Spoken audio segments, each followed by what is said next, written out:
सत श्री अकाल। ओम शांति। इससे पहले मैं बता चुका हूँ कि ओम शांति और सत श्री अकाल दोनों एक ही हैं। तो इसीलिए पहले समझाया कि ओम का अर्थ आत्मा ही है और कुछ नहीं है, चेतना ही है और कॉन्शियसनेस है। आज आप आपको शेयर भी करांगे है। आज दे मैं कुछ थोड़ा जिहा हिंट देना कि अज दे बजट विच मैनूं दो गल्लां दा ही सिर्फ मैं ध्यान दिता कि एक तां उहदे विच है कि वेल बीइंग और दूसरा है हेल्थ। पर आपां रियली हेल्थ कॉन्शियस हाँ। हेल्थ का अर्थ असर ही है, मतलब यह है कि साड़ी जिहड़ी हेल्थ है वो चारे प्रकार की हेल्थ जो पहले कई बार दस चुके उन्हां दे विच असीं वेलबीइंग का अर्थ है खुशमय जीवन। जीवन यात्रा है और उस दे विच खुशी है। अगर बीमारी नहीं है और खुश नहीं हो तो हेल्थ अच्छी नहीं है।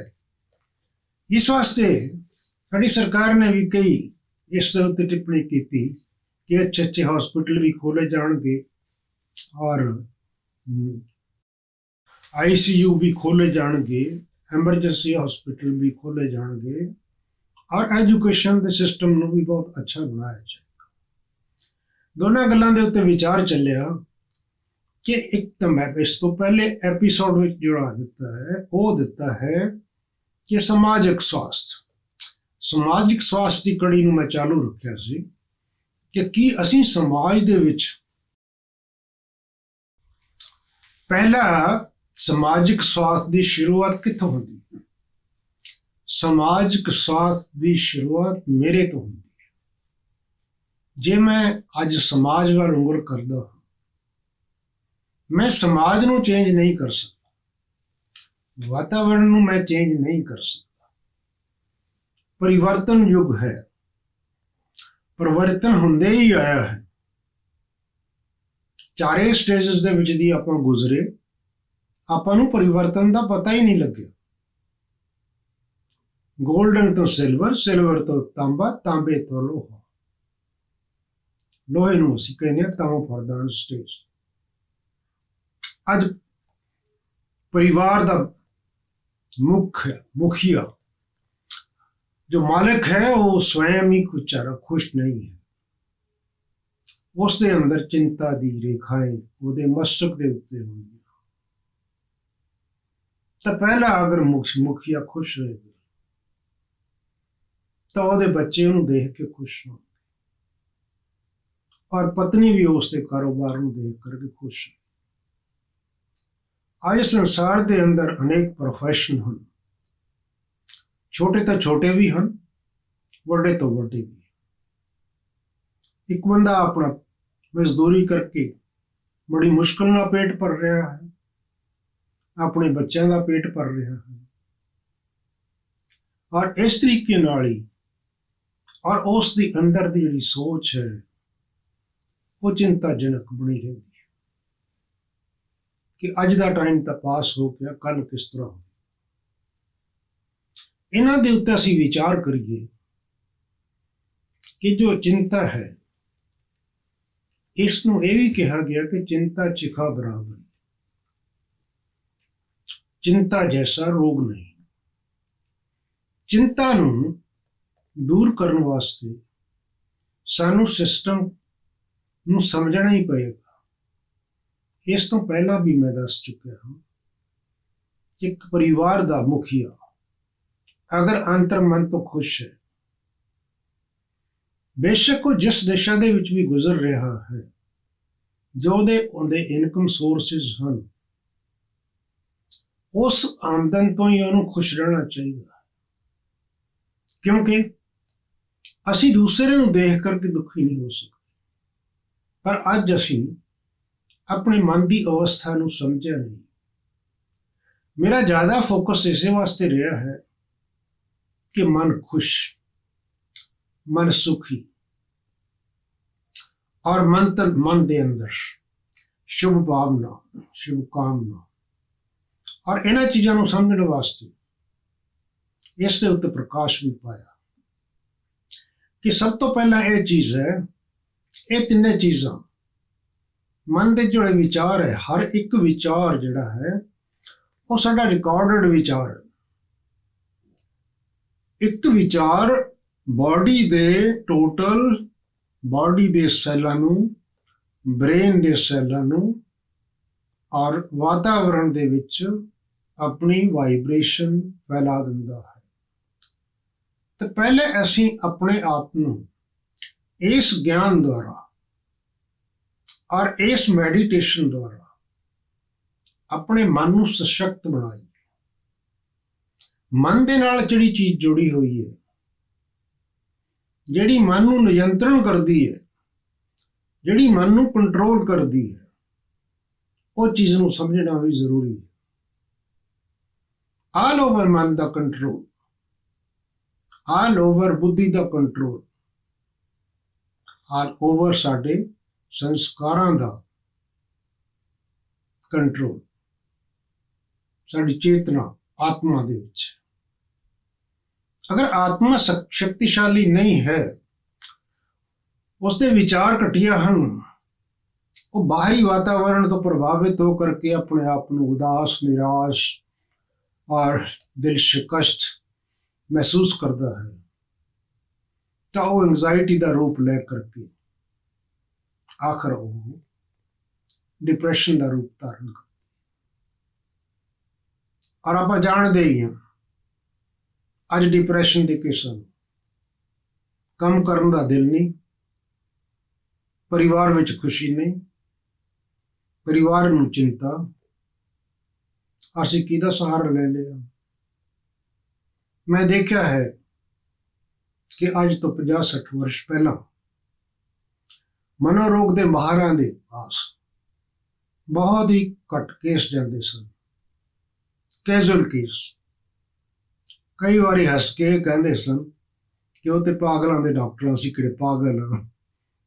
ਪਰ ਅੱਜ ਅਸੀਂ ਦੇਖਦੇ ਹਾਂ ਕਿ ਇਹਦੇ ਮਨੋਰੋਗ ਵਿਸ਼ੇਸ਼ज्ञ ਦੁਆਰਾ ਦਿੱਤਾ ਹੋਇਆ ਗਿਆਨ ਕਿ ਮਨੁੱਖ ਪਾਗਲ ਨਹੀਂ ਹੈ। ਉਹਦੇ ਬ੍ਰੇਨ ਦੇ ਜਿਹੜੇ ਸੈੱਲ ਜਿਹੜੇ ਉਹਦੇ ਬ੍ਰੇਨ ਦੇ ਸੈੱਲ ਪਾਵਰਫੁਲ ਸੀ ਔਰ ਸ਼ਕਤੀਸ਼ਾਲੀ ਸੀ, ਉਸ ਦੀ ਸੋਚ ਨੇ ਉਹਨਾਂ ਨੂੰ ਕਮਜ਼ੋਰ ਕਰ ਦਿੱਤਾ। ਤਾਂ ਜਿਹੜਾ ਬਾਹਰੀ ਵਾਤਾਵਰਣ ਦਾ ਇਫੈਕਟ ਹੋਇਆ, ਚਿੰਤਾ ਦਾ ਇਫੈਕਟ ਹੋਇਆ ਔਰ ਘਰ ਦੀ ਮਜਬੂਰੀ ਦਾ ਇਫੈਕਟ ਆਇਆ, ਤਾਂ ਉਸ ਦਾ ਅਸਰ ਮਨ ਦੇ ਉੱਪਰ ਗਿਆ। ਅੰਦਰ ਹੀ ਅੰਦਰ ਦੋ ਕਿਸਮ ਦੇ ਵਿਚਾਰ ਆਏ। ਇੱਕ ਵਿਚਾਰਾਂ ਨੂੰ ਅਸੀਂ ਗੁੱਸੇ ਦੇ ਵਿਚਾਰਾਂ ਨੂੰ ਬਾਹਰ ਕੱਢਣ ਦੀ ਕੋਸ਼ਿਸ਼ ਕੀਤੀ, ਦੂਜੇ ਨੂੰ ਬਲੇਮ ਕਰਨ ਦੀ ਕੋਸ਼ਿਸ਼ ਕੀਤੀ ਔਰ ਬੱਚਿਆਂ ਤੇ ਵੀ ਗੁੱਸਾ ਕੀਤਾ, ਪਤਨੀ ਤੇ ਵੀ ਗੁੱਸਾ ਕੀਤਾ।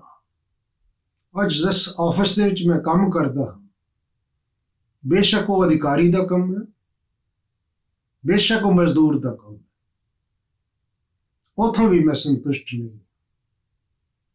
ਉੱਥੇ ਇਨਫੀਰੀਅਰਿਟੀ ਸੁਪੀਰੀਅਰਿਟੀ ਕਮਸ, ਵੱਡੇ ਤੇ ਛੋਟੇ ਦਾ ਅੰਤਰ, ਉਹ ਵੀ ਮੇਰੇ ਮਨ ਦੇ ਉੱਤੇ ਪ੍ਰਭਾਵ ਪਾਉਂਦਾ ਰਿਹਾ ਕਿ ਪ੍ਰਮਾਤਮਾ ਨੇ ਮੈਨੂੰ ਕਿਉਂ ਇਹ ਦਿੱਤਾ, ਮੈਂ ਕਿਉਂ ਗਰੀਬ ਹੋਇਆ, ਕਿ ਮੇਰੀ ਕਿਸਮਤ 'ਚ ਇਹੀ ਕੁਛ ਲਿਖਿਆ ਹੋਇਆ। ਇਹ ਵਿਚਾਰਾਂ ਨੂੰ ਅਸੀਂ ਪਰਿਵਰਤਨ ਕਰ ਦਈਏ, ਅਸੀਂ ਸਮਝ ਲਈਏ ਕਿ ਮੈਂ ਕੌਣ, ਮੈਂ ਇੱਕ ਸ਼ਕਤੀਸ਼ਾਲੀ ਆਤਮਾ ਹਾਂ। ਮੇਰੇ ਦੁੱਖਾਂ ਦਾ ਕਾਰਨ, ਮੇਰੀ ਕਮਜ਼ੋਰੀ ਦਾ ਕਾਰਨ ਦੁਨੀਆ ਦੇ ਅੰਦਰ ਕੋਈ ਨਹੀਂ ਹੈ।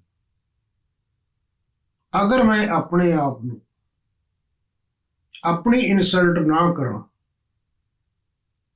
ਆਪਣੇ ਦ੍ਰਿਸ਼ਟੀਕੋਣ ਨੂੰ ਮੈਂ ਬਦਲਾਂ, ਤਾਂ ਦੂਸਰਾ ਮੈਨੂੰ ਨਹੀਂ ਬਦਲ ਸਕਦਾ। ਆਪਣੀ ਖੁਸ਼ੀ ਮੇਰੇ ਅੰਦਰ ਹੈ, ਮੈਂ ਖੁਸ਼ੀ ਨੂੰ ਜਾਗਰਿਤ ਕਰ ਸਕਦਾ। ਔਰ ਖੁਸ਼ੀ ਇੱਕ ਇਸ ਤਰ੍ਹਾਂ ਦਾ ਜੀਵਨ ਲੈ ਕੇ ਆਉਂਦੀ ਹੈ ਕਿ ਉਹ ਪਰਿਵਾਰ ਦੇ ਵਿੱਚ ਵਾਈਬ੍ਰੇਸ਼ਨ ਫੈਲ ਜਾਂਦੀ ਹੈ ਔਰ ਉਸ ਦਾ ਅਸਰ ਬੱਚਿਆਂ ਦੇ ਉੱਪਰ ਹੁੰਦਾ ਹੈ। ਔਰ ਉਸ ਦੇ ਨਾਲ ਜਿਹੜੀ ਸਾਡੀ ਵਰਕਿੰਗ ਪਲੇਸ ਹੈ, ਜਿੱਥੇ ਸਾਡੀ ਡਿਊਟੀ ਲੱਗੀ ਹੈ, ਉਹ ਅਸੀਂ ਦਿਲ ਨਾ ਕਰਦੇ। ਪਹਿਰੇਦਾਰ ਪਹਿਰਾ ਦੇ ਰਿਹਾ ਹੈ, ਪਰ ਉਹਦੇ ਮਨ ਦਾ ਚਿੰਤਨ ਪ੍ਰਭੂ ਚਿੰਤਨ ਹੋਣਾ ਚਾਹੀਦਾ। ਜਦੋਂ ਉਹਦੇ ਮਨ ਦਾ ਚਿੰਤਨ ਪ੍ਰਭੂ ਚਿੰਤਨ ਹੋ ਜਾਂਦਾ ਹੈ, ਤਾਂ ਜਦੋਂ ਜਿਸਦੀ ਅਸੀਂ ਚਿੰਤਨ ਕਰਦੇ ਹਾਂ, ਉਹਨੂੰ ਸਾਡੀ ਚਿੰਤਾ ਹੈ। ਅੱਜ ਸਾਨੂੰ ਗਰੀਬੀ ਮਹਿਸੂਸ ਜ਼ਰੂਰ ਹੋ ਰਹੀ ਹੈ, ਪਰ ਇੱਕ ਚੀਜ਼ ਹੈ, ਗਰੀਬੀ ਦੇ ਪਿੱਛੇ ਵਰਦਾਨ ਛਿਪਿਆ ਹੋਇਆ ਹੈ। और आज रात है, कल सुबह होगी और कल दिन आएगा। ये मेरी तकदीर दे विच सदा दी गरीबी नहीं है। और ईश्वर पिता दी खातर कहा गया है कि परमात्मा गरीब निवाज है, उसनूं गरीब बच्चे पसंद है। एक हासी दी छोटी जी कथा सुनाना। बीरबल अकबर दा वजीर सी और बड़ा समझदार सी। अकबर ने उन्होंने एक प्रश्न कर दिता कि एक चीज है कि बीरबल ये बुद्धि की कम कर दी है। वो कहता हजूरे सलाम कल इसका उत्तर देवांगा। वो सोच च पै गया, घर आया, बड़े बच्चे नूं पुछया कि मेरी समझ च नहीं आ रहा बुद्धि की कम कर दी है। वो कहता है तो पिताजी कोई वड्डी गल नहीं है, छोटी जी गल है, इसका जवाब तो मैं ही दे देंगा। कहता फिर तू कल तू ही आ जाना। दूसरे दिन अकबर ने पूछा बीरबल जवाब। कहना जी ये तो एक छोटा जिहा सवाल है, ਇਹਦਾ जवाब तो मेरे बच्चे ही दे देंगे। कहता बुला लो। बच्चे नूं बुलाया गया। बादशाह सलामत उन्होंने उसनूं पूछा कि अज तुहानूं इसका जवाब देवांगा, पर एक चीज है कि तुहानूं उठ करके मेरी जगह ते आना पड़ेगा। उन्होंने कहा ठीक है, मैनूं जवाब मिल जाएगा। वो उठ के नीचे आ गया। वो उठ करके दरबार दे विच बैठ गया, राजा बन के बैठ गया। आपने पूछा है कि बुद्धि की कम कर दी है। और बुद्धि कहता प्रजा नूं राजा बनाउंदी है ते राजा नूं प्रजा बनाउंदी है।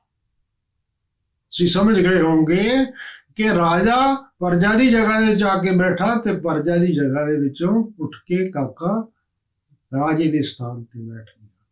ये साडी बुद्धि है। ये बुद्धि साडी सक्षम हो जाए तो असी सदा खुशमय रह सकते हैं। अज मैं विराम दिंदा हाँ इस दे उत्पर ही, और फिर आप मिलांगे। सत श्री अकाल।